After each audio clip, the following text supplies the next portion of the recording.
Baik, bismillahirrahmanirrahim. Assalamualaikum warahmatullahi wabarakatuh. Waalaikumsalam warahmatullahi wabarakatuh. Oke, sebelumnya perkenalkan nama saya Vita Juliana.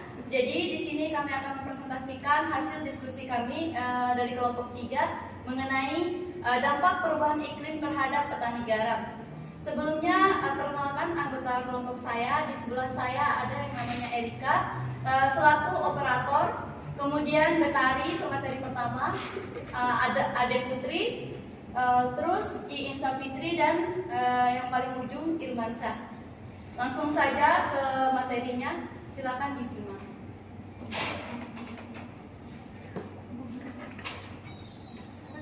Tambak garam. Tambak garam adalah kolam dangkal buatan yang dirancang untuk menghasilkan garam dari air laut. Air laut yang bersifat tidak terbatas membuat usaha garam layak untuk digeluti. Usaha garam diperoleh dari penguapan air laut dengan memanfaatkan tenaga sinar matahari. Hal tersebut dapat menjadi lapangan pekerjaan bagi masyarakat pesisir dikarenakan kebutuhan garam dari tahun ke tahun makin meningkat seiring pertambahan penduduk. Baik, saya lanjutkan. Produksi garam dari data yang dirilis Kementerian Kelautan dan Perikanan atau KKP melalui statistik Provinsi Jawa Timur menduduki posisi pertama provinsi penghasil garam dengan capaian produksi 399,23,60 ton pada tahun 2020. Urutan berikutnya adalah Provinsi Jawa Tengah dengan total produksi 375.323,66 ton. Kemudian urutan ketiga Provinsi penghasil garam terbesar di Indonesia adalah Nusa Tenggara Barat dengan capaian produksi 157.320,31 ton. Kemudian Provinsi Sulawesi Selatan di urutan keempat dengan hasil produksi 45.310,50 ton. Provinsi Jawa Barat menjadi provinsi penghasil garam terbesar kelima pada tahun 2020 dengan kapasitas produksi 41.489,21 ton. Kemudian adapun kendalanya itu adalah meliputi teknologi, areal sarana, proses pembuatan, produktivitas, dan mutu garam, serta kendala yang paling utama bagi petani garam yaitu adanya perubahan iklim yang terjadi secara ekstrim seperti curah hujan tinggi, pembuatan garam yang oleh masyarakat saat ini masih mengadopsi cara tradisional. Hal tersebut menandakan bahwa teknologi pembuatan garam masih belum sepenuhnya ada pada kantong mereka. Tujuannya yaitu untuk mengetahui dampak perubahan iklim terhadap petani garam. Manfaatnya memberikan informasi terkait dampak yang ditimbulkan dari perubahan iklim serta proses adaptasi petani garam terhadap perubahan iklim. Metode teknik pengumpulan data sekunder, di mana pengumpulan data sekunder ini yaitu teknik pengumpulan data melalui jurnal atau artikel-artikel yang terkait. Adapun dampak positifnya itu gelombang pasang juga memiliki dampak positif, yaitu munculnya tanah timbul yang terjadi karena pengendapan tanah yang terbawa oleh air laut. Tanah timbul tersebut setelah mengeras dapat digunakan sebagai lahan produksi, baik produksi garam maupun produksi lainnya. Adapun dampak negatifnya yaitu adalah perubahan iklim memberikan pengaruh berupa waktu bertani garam yang semakin pendek dan waktu kristalisasi garam yang semakin lama. Produksi garam lebih dipengaruhi oleh curah hujan dibandingkan panjang musim. Adapun penanggulangan dan adaptasi dari perubahan iklim terhadap petani garam yaitu realisasi mengacu pada serangkaian tindakan yang berkaitan dengan kapasitas individu, kelompok atau sistem ekologi sosial masyarakat dalam menahan tekanan serta meningkatkan kapasitas dengan berbagai pendekatan sebagai respon adanya perubahan iklim. Kondisi realisasi berkaitan erat dengan perubahan iklim dan adaptasinya, di mana semakin tinggi realisasi suatu komunitas, maka semakin baik mereka dalam mencegah, menghadapi maupun memanfaatkan dampak perubahan iklim yang terduga maupun tidak terduga. Selain itu, dilakukan berbagai tindakan adaptasi karena perubahan iklim tidak hanya mempengaruhi kesehatan manusia dan lingkungan, tapi juga pada cara berperilakunya. Selain itu juga perubahan iklim dengan kondisi kemarau panjang menyebabkan petani garam melakukan adaptasi dengan menghentikan produksi. Baik, dari hasil presentasi kami barusan dapat disimpulkan bahwa dari perubahan iklim memberikan dampak positif dan juga dan juga berbagai dampak negatif bagi para petani garam.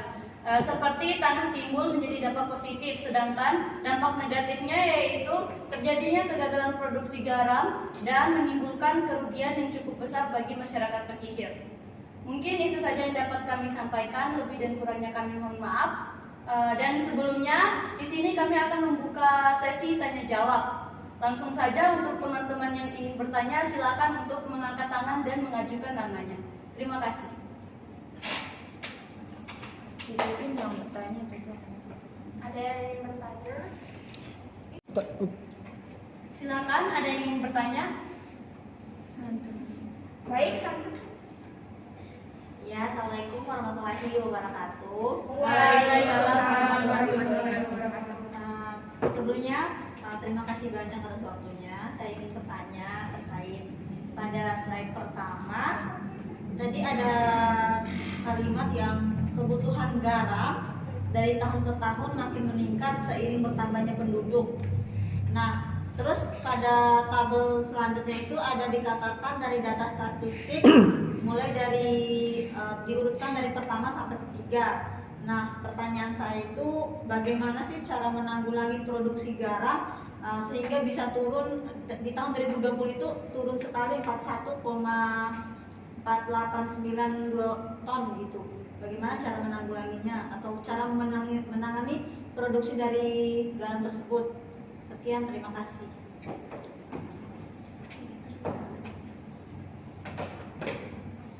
Mau ditampung atau mau langsung jawab? Langsung aja deh. Baik, sebelumnya terima kasih kepada Saudari Santun atas pertanyaan yang cukup luar biasa. Langsung saja di sini kami akan menjawab. Jadi di sini mungkin terjadi sedikit kesalahpahaman antara Saudara Santun dengan yang kami tampilin. Di sini bukan terjadi penurunan hasil produksi garam, karena di sini itu yang kami tampilin di sini adalah urutan yang penghasil garam terbesar dari tahun 2020. Nah, di sini ada yang paling bawah itu Provinsi Jawa Barat, yaitu penghasil garam kelima di tahun 2020. Jadi di sini itu bukan penurunan hasil produksi garam, tapi akan tetapi di sini adalah urutan dari produksi garam. Nah, untuk cara menanggulanginya sendiri, untuk cara menanggulangi dari produksi garam yang kemungkinannya nanti akan menurun atau gimana itu, adapun salah satu caranya itu dengan meningkatkan teknologi, misalnya seperti meningkatkan cara penanggulangannya pada saat di lahannya itu menggunakan semacam tapal gitu, dibuat kayak gudang tempat garam gitu, sehingga nanti para petani garam itu tidak kewalahan pada saat terjadi hujan. Misalnya pada saat terjadi hujan tidak akan terkena oleh hujan tersebut. Ada contoh di video yang sudah kami siapkan.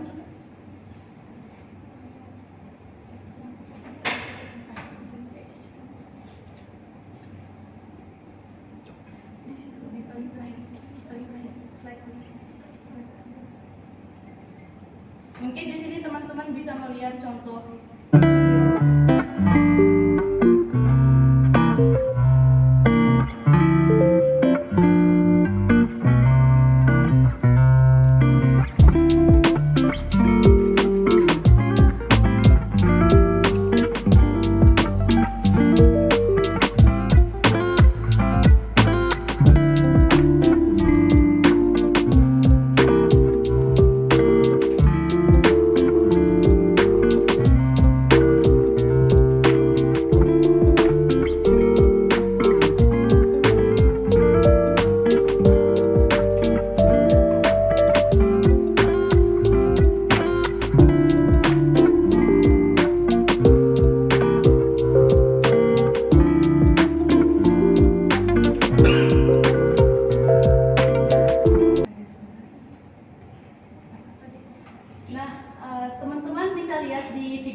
penanggulangan dari masyarakat untuk menanggulangi perubahan-perubahan iklim atau cuaca yang terjadi secara terus-menerus seperti terjadinya hujan.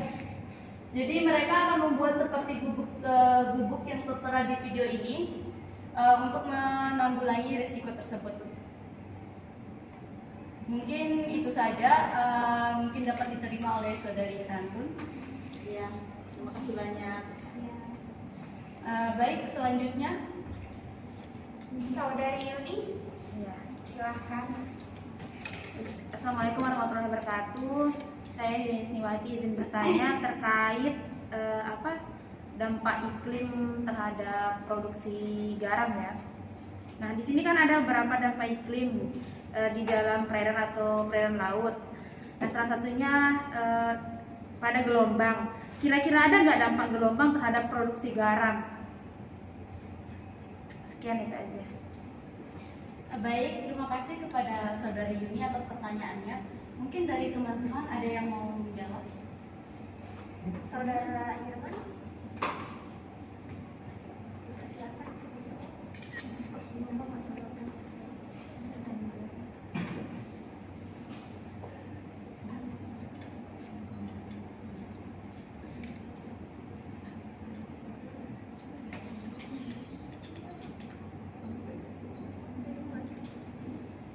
Baik, di sini saya akan menjawab pertanyaan dari Saudari Yuni, yaitu pertanyaannya bagaimana dampak gelombang terhadap petani garam. Nah, gelombang merupakan salah satu dampak yang dapat memicu produksi garam itu atau menjadi dampak negatif bagi para petani garam. Yang dimana apabila terjadi gelombang yang sangat tinggi, maka gelombang itu akan secara perlahan dia mengikis atau menerpa daerah-daerah pesisir, sehingga daerah pesisir nantinya itu lahan pertanian bagi para petani garam itu akan lambat laun sedikit demi sedikit dia mulai berkurang gitu. Jadinya di sini dapat menyebabkan petani garam itu mengalami kekurangan terhadap lahan untuk produksi garam. Ya, jadi semakin tinggi juga gelombangnya, air lautnya juga akan semakin naik ke permukaan. Mungkin itu saja, atau mungkin ada dari teman-teman yang ingin menambahkan. Silakan dari teman-teman yang hadir di sini juga untuk membantu memberikan jawaban. Irman, ada? Mungkin bisa diterima oleh Saudari Yuni? Ya, bisa. Baik, saya akan menambahkan. Baik. Di sini ada sedikit tambahan dari Saudara Irman, silakan. Saya akan menambahkan pertanyaan dari Saudari Yuni terkait pengaruh gelombang terhadap tambak garam. Jadi pengaruhnya itu dapat kita tambak garam dapat dirasakan, yaitu ketika gelombang tinggi atau gelombang pasang yang tinggi dapat menenggelamkan tambak garam mereka serta infrastruktur jalan yang menghubungkan tambak mereka. Demikian pula dengan pasang gelombang yang tinggi akan merusak tanggul tambak garam sehingga petambak garam harus menata ulang tambaknya kembali. Ya, sekian.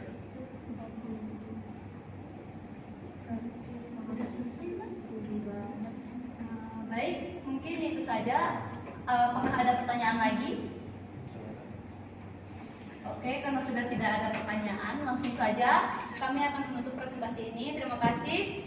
Lebih dan kurangnya kami mohon maaf. Wassalamualaikum warahmatullahi wabarakatuh. Waalaikumsalam warahmatullahi wabarakatuh.